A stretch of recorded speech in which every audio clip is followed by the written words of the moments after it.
السلام عليكم ومرحبا بكم معي اليوم في حلقه جديده على قناتي من روك نورد. نتمنى انكم تكونوا بخير وعلى خير ان شاء الله. اليوم جبت لكم وصفه ديال لي ماكارون بالشوكولا، نتمنى انها تنال الاعجاب ديالكم. جبتها لكم بالتفصيل الممل بالطريقه ديال الطياب كل شيء. الا تبعتوا هذه المراحل كونوا على يقين انها غادي تنجح لكم ان شاء الله.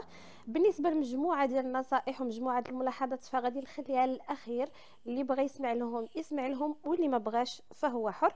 نتمنى ان الوصفه تنال الاعجاب ديالكم.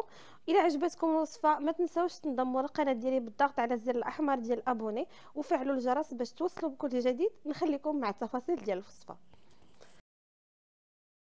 فغادي نبداو على بركه الله بالمكونات اللي غادي نحتاجو لها. غادي نحتاجو 120 غرام ديال بيض البيض اللي انا سبق وقسمته تقريبا هذه واحد ساعتين. من الافضل الا كنتو بغيتو زعما تحصلوا على نتيجه مزيانه بزاف فمن الافضل ديروه ليله قبل ولا جوج ليلات قبل. فرقوا الصفار على الابيض. ما غاديش نقدر نعطيكم القياس مثلا بالبيضه ولا شي حاجه لان البيض كيختلف، فغادي تحتاجوا ضروري الميزان.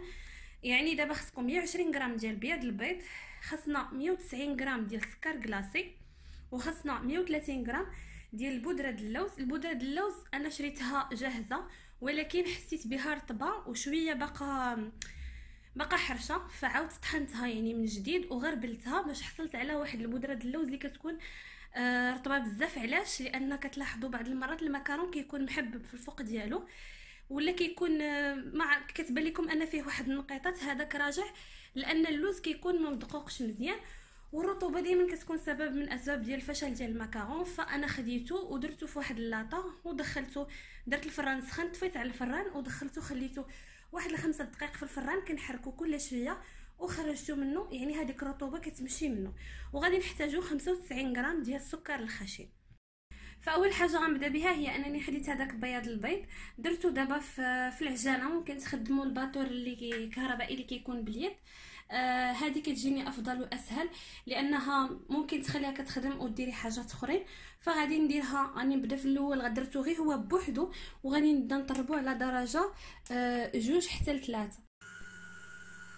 فانا من بعد ما كنديرها كتبدا تدور، يعني كنخليوها كدور بوحدها ما كندير لها لا سكر لا والو. في الاول كندوز كنجيب واحد الاناء وكنخلط فيه هذاك السكر الثقيل، يعني السكر كلاصي 190 غرام وهذيك 130 غرام ديال البودره د اللوز. علاش كنخلطوهم؟ حيت خصهم يندمجوا لنا مزيان قبل ما نبداو نخدموا بهم. كيف كتشوفوا راه كنخوي اي كميه كتبقى في الزلافه لاننا كنخدموا بالغرام، فاي حاجه نقصات ممكن تشكل لنا يعني ممكن تضيع لنا المكرون ديالنا. فكنبقى بشويه بشويه كيف كتشوفوا كنحاول ندمجهم مع بعضياتهم غير كياخد. المهم المكرون الا بغيتو يصدق مزيان في الاول راه تياخد الوقت، يعني كيخصكم تاخذوا الوقت الكافي في التحضير ديالو. فمن بعد ما كنخلطهم مزيان كنديرهم في الماكينه ديال الطحين. هذه الماكينه هي اللي كنطحن بها انا وهي اللي طحنت بها اللوز من قبل. كنعاودوا نطحنوهم مع بعضياتهم باش كيندمجوا لينا 100%. وكيف كتشوفوا عاود من جديد راه كنعاود نخويهم كاملين، يعني كنحاول ديك الكميه كامله اللي كتكون تما نخويها. من بعد كندوزو باش نغربلوهم باش نتاكدوا ان حتى هذوك الحبيبات اللي كيتكونوا نتوما كطحنوا ما يبقاوش لكم نهائيا في وسط من الخليط ديالكم، لانه هما اللي كياديو للضياع ديال المكرون. من بعد كندوز في هذه الفتره كنخلي هذاك الشيء وكنمشي كنضيف نصف الكميه ديال السكر البودره، سكر الخشن يعني 95 غرام اللي عندنا. كنضيف النص ديالها وكنخليها تبدا تطرب. يعني كيبدا هذاك البياض ديال البيض يتطرب وكنرجع باش كنغربل هذيك البودره ديال اللوز والسكر اللي كنت خليت على جنب حتى كنكملهم كاملين. فهنايا كيف كتشوفوا ما كنبقاوش نفرقوا بين اللوز والبودره ديال السكر.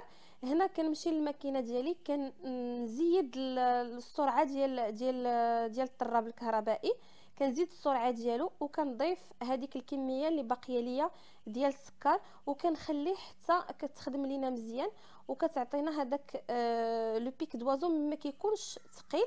من قبل كنضيف عليها واحد المعلقه صغيره ديال البودره ديال الكاكاو المر ماشي الحلو، كنضيفها وكنعاود نردها تخلط. كيف كتشوفوا راه البيك دوازو ما كيكونش واقف، يعني راه ما كتخدمش موغانك 100% باش كتجيكم سهله فاش غادي تخلطوا. كنمشي كنهز هذيك الكميه ديال السكر كلاصي والبودره ديال اللوز اللي سبق طحناهم، وكنضيفها كامله على هذاك المورانغ. وكيف كتشوفوا راه خصكم بالضروره كما العاده تجمعوا كل شيء اللي بقى في هذاك الاناء باش تنجح لكم 100%.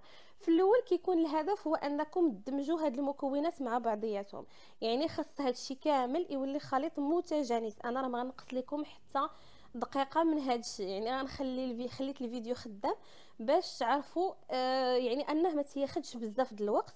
فكيف كتشوفوا كنبدا ندور على الجناب وكندخل هذيك الاداه الوسط باش كنجمع هذاك الخليط مزيان. غادي تحصلوا، خصكم حتى تحصلوا على واحد العجين متجانس اللي ما كتحسوش انه كاين الفرق بين بياض البيض وبين هذا وبين الخليط اللي ضفنا. غير كملاحظه راه ضروري خصكم تمشيو بشويه، يعني ما تزربوش يدكم بالزربه باش ما تخويوش هذاك بياض البيض من الهواء. هنا من بعد ما تخلطوا كنوصلوا لمرحله ديال المكروناج، هي اللي كنعرفوا فيها واش المكرون جاهز ولا ماشي جاهز. بزاف الناس كتفشل لهم لي مكرون في هذه اللحظه بالضبط لانهم ما تعرفوش شحال خصهم يخلطوا. فكيف كتشوفوا انا في الاول كنخلط وكنبدا نهز هذيك السباتول وكنشوف واش نزل الخليط ولا ما نزلش. الا ما نزلش يعني اننا مازال ما وصلنا لهذيك المرحله. وكيف كتشوفوا انا ما كنخلطش بزاف، عاد كنشوف لا كنخلط 2 ولا 3 المرات وكنهزها حتى غادي نحصلوا على هذاك الخليط كيهبط ولكن ماشي جاري بزاف. يعني راه خاصكم تعرفوا هذيك اللقطه بالضبط، لان الا زربتوها اكثر. هانتوما دابا انا غادي نحصل على هذاك الخليط كيهبط وغادي نعاود نزيد واحد 2 ديال الخليطات وغادي يهبط الخليط، ولكن بحال هذا الشكل.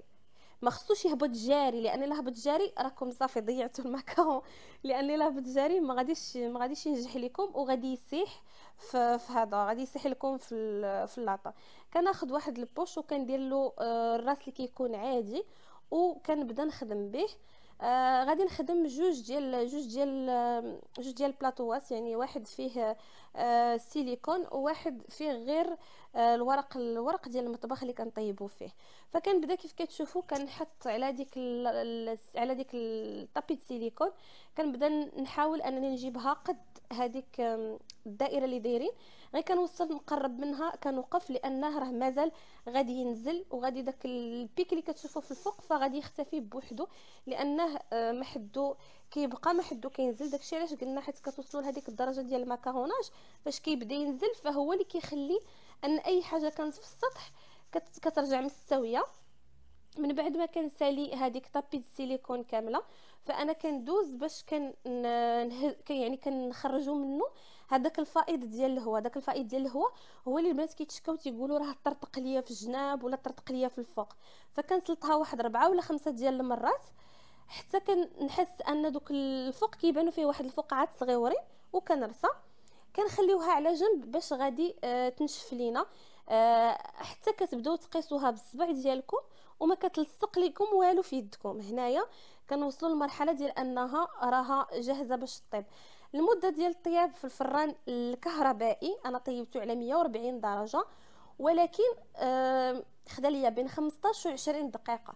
اللي في الطابي ديال السيليكون فخدا ليا 18 دقيقه بالضبط. شعلت الفران من الفوق ومن التحت 140 درجه، خدمت المروحه ودرت اللاطه في الطبق اللي كيكون في الوسط. فالفران راني سابقه ومسخنه على درجه حراره 180 حتى تخليها مزيان. عاد نقصتو ل 140 ودخلت المكرون باش يطيب. وبالنسبه للبنات اللي بغاو يطيبوا في الفران ديال الضوء ديال الغاز فانكم تشعلوه الشمعه، يعني بحال كي كطيبوا مسكوته قليله النار وتحاولوا ان اللاطه تكون في الوسط وغادي تخليوه يطيب بالطريقه العاديه فما كيطرطق حتى حاجه. بالنسبه للمده اللي خدا ليا في انه ينشف فهو خدا ليا تقريبا واحد 45 دقيقه.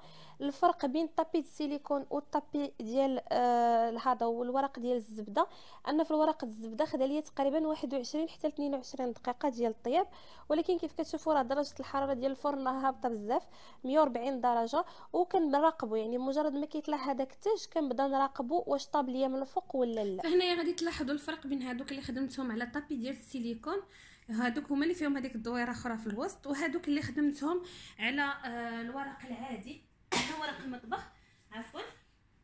فدابا غادي نبدا نحشي المكرون ديالي. ممكن ديروا كميه ديال الحشو اللي بغيتو نتوما. غير ما تنساوش انه حيت غادي تنزلوا واحد على واحد، فغادي تزيد هاد الحشو يخرج بحال هكذا في الجنان. فغادي نستمر على هاد الشكل حتى غنكمل الكميه كامله اللي عندي. فمجموعه ديال النصائح اللي ممكن تفيدكم. الاولى هي ان الطابي ديال السيليكون كتلعب دور كبير، وكتلاحظوا الفرق بزاف في لي ماكارون، وهذاك التاج كيجي باين مزيان. جربتوا شحال من مره بلا طابي السيليكون وجربتوا بطابي السيليكون، كيبان الفرق لا في الشكل وحتى الاحجام ديالهم تيجيو متساويين مباشره، يعني ما كتحتاجوش تبقاو تقلبوا وحده شنو كتشبه الاخرى. فانا هنايا درت له غناش بالشكلات اللي غنشارك معكم ان شاء الله عما قريب في القناه. فقط ملاحظه الا بغيتوا تحتفظوا به مثلا لمده اطول، انا كنت خدمته بالجمعه وكنت خليته حتى نهار الاثنين، درته في هذا البواط اللي كتشوفوا قدامكم وخليته حتى نهار الاثنين عاد عمرته. من الاحسن انكم تعمروه ليله قبل من انكم تستهلكوه باش كيجي رطب من الداخل.